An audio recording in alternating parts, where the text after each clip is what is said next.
వరలక్ష్మి వ్రతం రోజు అమ్మవారికి ఉద్వాసన ఎప్పుడు చెప్పాలి? ఆ రోజే చెప్పాలా? లేక మరుసటి రోజు చెప్పాలా? అని చాలా మందికి ఒక కన్‌ఫ్యూజన్ ఉంటుంది. అయితే వరలక్ష్మి వ్రతం రోజే అమ్మవారికి ఉద్వాసన చెప్పుకోవచ్చా అంటే అవును.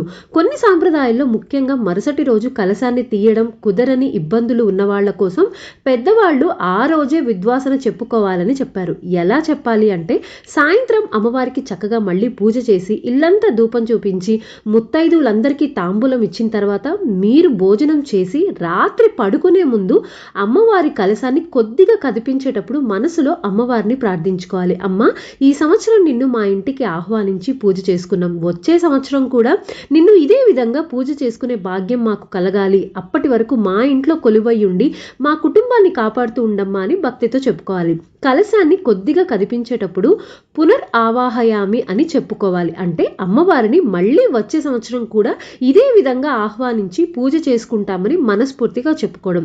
అలా ఉద్వాసన చెప్పుకున్న తర్వాత మరుసటి రోజు ఉదయం అగరబత్తి లేదా ధూపం చూపించి కలశాన్ని తీయవచ్చు. కలశంలోని నీటిని తీర్థంగా తీసుకోవాలి. లేదు అనుకుంటే ఏదైనా చెట్టు మొదట్లో పోయండి. కలశంలో పెట్టిన నాణాన్ని మీరు డబ్బులు దాచుకునే ప్రదేశంలో పెట్టుకోవాలి. కలశం కింద పెట్టిన బియ్యాన్ని ప్రసాదంగా పొంగలి చేసుకొని తినొచ్చు. లేదంటే ఆ బియ్యంతో అన్నం కూడా వండుకోవచ్చు.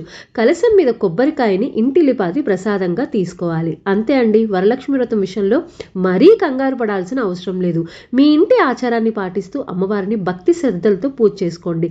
ఆ తల్లి అనుగ్రహం ఎల్లప్పుడూ మీ మీద, మీ కుటుంబ సభ్యుల మీద ఉండాలని మనస్ఫూర్తిగా కోరుకుంటున్నాను. రేపటి వీడియోలో మళ్ళీ కలుద్దాం. నమస్కారం.